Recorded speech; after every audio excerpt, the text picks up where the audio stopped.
I'm trying a new look.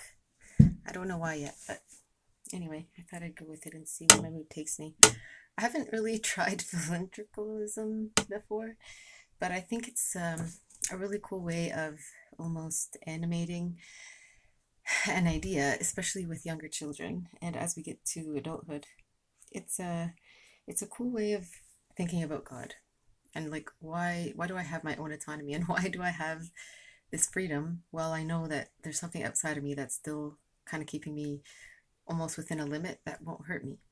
So, the first time I actually came to terms with this or kind of learned about this was I had, um, while I was doing my early childhood education studies, uh, kind of like a practicum placement where it was like you can go into the community and find different ways that um, the field of early childhood education is practiced. So it's almost to say, like, go see like some of the things that people have done who've graduated with this diploma, what they've done in the world. So one of them was homeschooling. So there's this mom who it wasn't really homeschooling as much as it was a home daycare, and the region supports it. So it says you're allowed up to 5 kids, and they have to be within this age.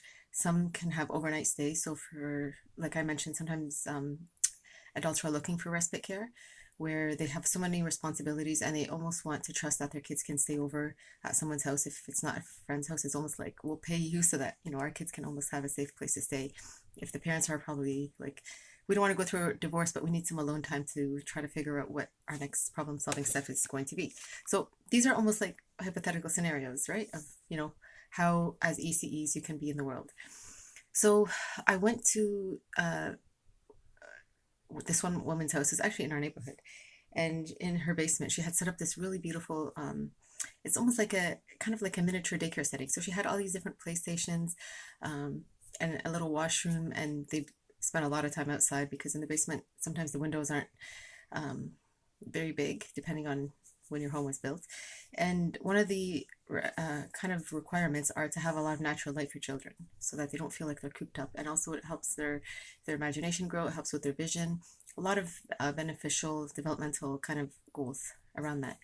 So she when we went to visit, this one lady, she was actually working on a child, like a goal with a child, and it was toilet training. And she had this live puppet, like a really big one, like almost the size of a preschooler, if you can think of one. And with it, she had, so these puppets, they usually have these sticks that are attached to the arms to kind of help. So if you think of the Muppets, and it helps them like almost come to life in a way.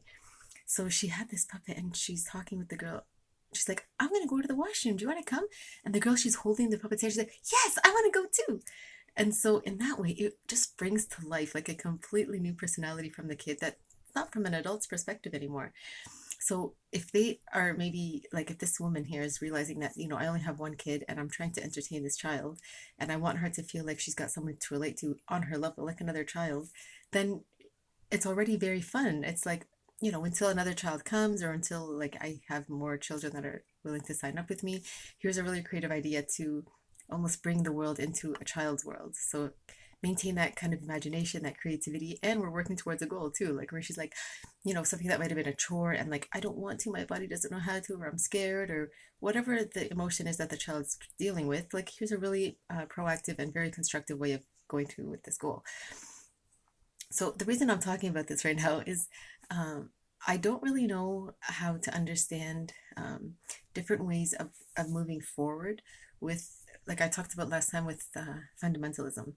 And fundamentalism is a way of almost going into a tradition or going into scripture and with a mindset that's like almost like uncertain. It's like, how do I begin to understand this? And like, and I don't really know, because for me, I grew up into this. So it was almost like it was just the environment that I was socialized with. So to come at it from a perspective where I don't know, like what does a child think about the world? Like I don't really remember. So the best idea is to probably just find kids like playing at the park and maybe just listen to the way they talk with each other and see how they observe nature and try to bring your mind through their lens and then just see the world that way. Right? So it's almost like, yeah, going to the concrete world again, but then trying to go abstract again and see how that kind of can almost bridge and overlap in a way. I have no idea. So the reason I'm thinking about this right now is I'm thinking if I was, let's assume I'm a 9-year-old girl, and I think about my teacher, and I'm thinking my teacher used to tell me that if when you dream, it's actually something that's like what the prophets used to do. So then you're like, I don't even know what prophets are. So like, okay, well, tell me more. So you think, okay, when I was at home living with my mom and my dad, they moved away from each other. Now sometimes I live with my mom, sometimes I live with my dad, and they used to tell me that the prophet's story is actually real life, like what we read in a book called the Quran. And some people don't believe that story. They think it's just really, really like one really, really, really big dream. And I don't really know how to think about that yet, but I'm going to pretend that is a really big dream. And somebody just woke up, wrote this huge dream, and that's all that we have. So then, if I'm new to this and I think, okay, but I'm an adult and I'm listening to this, I can think, that could actually make sense. Like, just think about that. We know that Archangel is a thing because, like, how else could we have these inspirations? Like, these really, really big ideas of like how the universe could work. We have to be inspired somehow. And then we think, okay, so an archangel came in the form of a man. We can call that Jesus. We can call it Muhammad. We can call it Ezra, Elijah, Ali.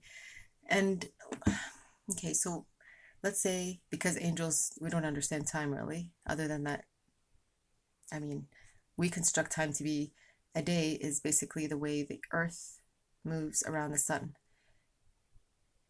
But that's a year. So then you think the way the earth moves around itself as it's moving around the sun. Okay, so then I think, okay, I'm going to pretend this is the sun and this is the earth. And the earth is moving. So as it moves one revolution, that is basically a day. And it's doing that around for an entire year. And that's why we have different seasons, because the further away it is from the sun, then we have the winter season. So then I think, okay, that's cool. So who even knows if I say like how many years is that for an angel to just sit here and say I'm just going to write this and that's the end, right? Could be. And you think, and then this angel visits one person and gives him this entire dream, let's say in the month of Ramadan.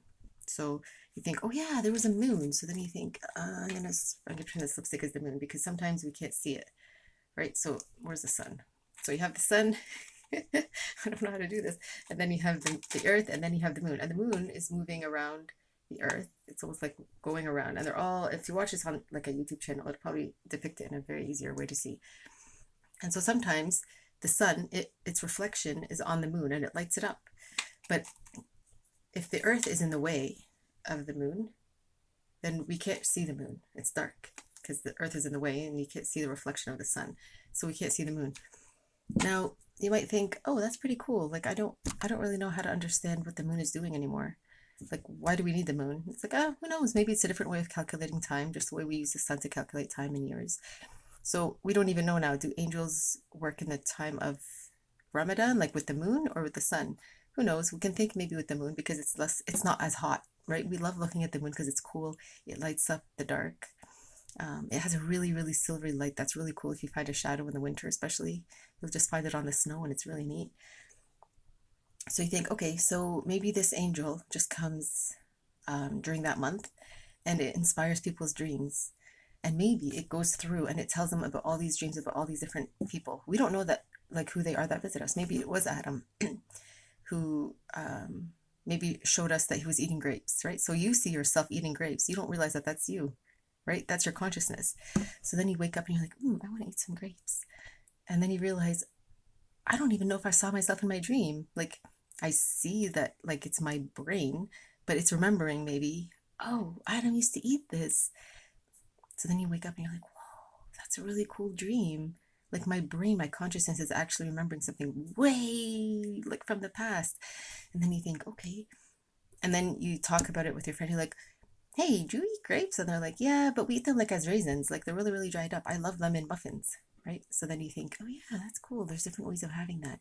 And then you go home, for example, and maybe you see, like, you're watching a show and they were drinking wine. So wine is usually something that has alcohol in it, and it's made from grapes. And sometimes you add different other kinds of fruits to give it different flavors. And you think, whoa, from grapes, we made a lot of things. And then you think, that's like pioneering around something that's natural in the world. And then you're like, oh, cool. And then you go to bed. And then a few days later, you have a dream of you driving in a car. And then you think, oh, we don't have prophets that drove cars. But then you're like, ah, it's okay. And then you see wine, that you just bought wine or something. And you're like, oh my gosh. And then you think, wait, Jesus used to talk about wine, I think. I can't remember. But anyway, all these stories are coming to mind. And now you think, whoa, we're trying to understand something completely brand new about dreams outside of what we know about science. Because in science, there's a field of study called psychology.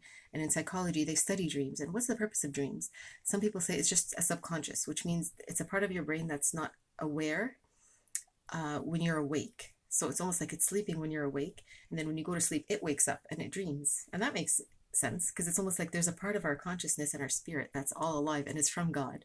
And it's like from that tree of knowledge. And we don't know where it exists in the world other than that it's in our hearts because, well, God says He speaks to our heart and our heart looks for meaning in the world. So you can see how it all starts to align. So someone might ask, so can I write a book?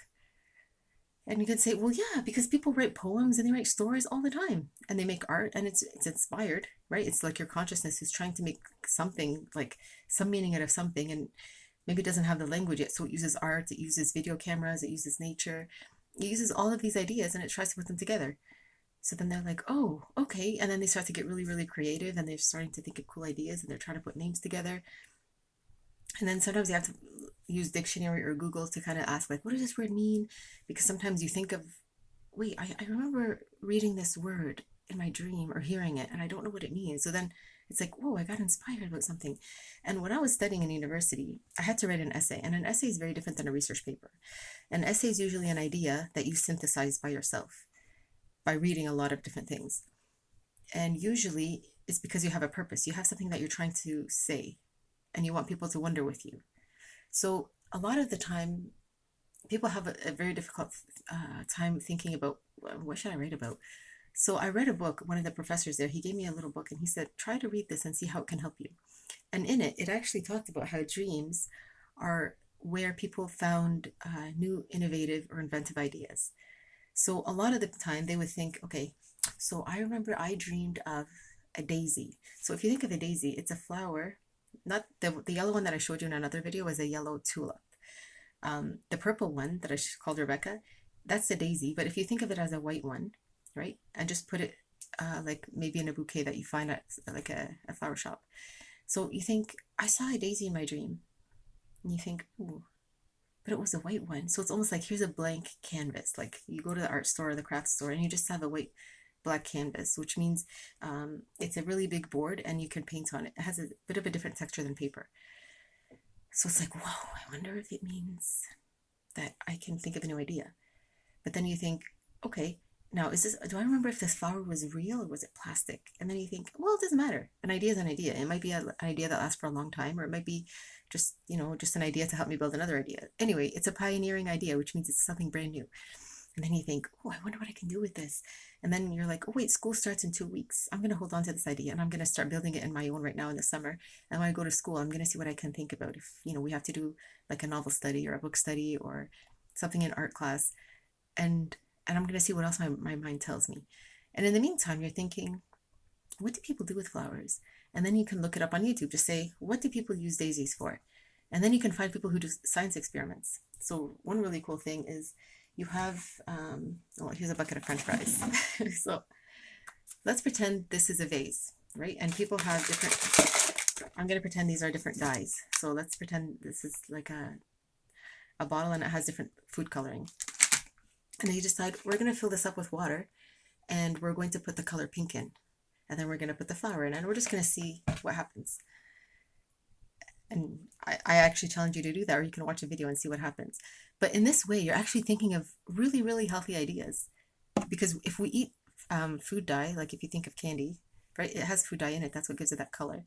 It's not going to hurt another plant because it didn't hurt you. So you already know. I don't have to go back and say, wait, how safe is this? You already know, yeah, I can think about other analogies, like other scenarios or other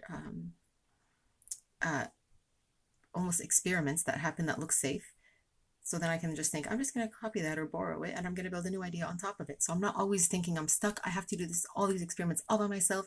And then you think like, how you're only going to live for like maybe 70 years. You'd have to live like thousands of years to do it all over again. And why would you want to do that? So then after that, you find, oh my gosh, I found a new idea of something. And from there, now you really want to live, right? Because you want to sleep, you want to wake up, and you want to think of ideas, and then you like, oh, wait, what happens if and where? And then you engage other people. You're like, oh my gosh, guess what happened yesterday? Now you have something to talk about. That's not gossip. That's not going to be hurting other people about what their actions are. Because now you're doing an experiment, you're doing something fun, and you're inviting other people to come. It still looks like play. For me, it's play. It's like my mind's doing something that's like recreational or relaxing, and it's excited about it, so it's motivated too. It has that happy hormone. It's almost becoming a hobby until maybe you find a way to make it a job.